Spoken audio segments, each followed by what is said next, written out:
Perché portare la letteratura a teatro? C'è un libro meraviglioso che è La vocazione teatrale di Wilhelm Meister di Goethe, in cui questo personaggio, il protagonista, si innamora del teatro da bambino e si rende conto che tutte le cose che legge, immaginandole su un palco, assumono un'emozione diversa, una ricchezza diversa, una forza diversa. E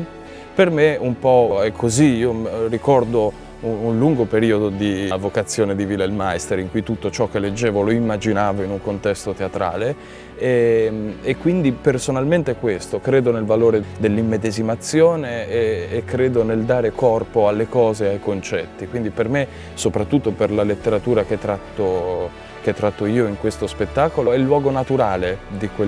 quell'immedesimazione. Io oramai ho fatto più di 150 date negli ultimi anni, ho iniziato nel 24 lo spettacolo e le persone che ho visto, che ho incontrato, alla piccola luce di questo Dante, di questo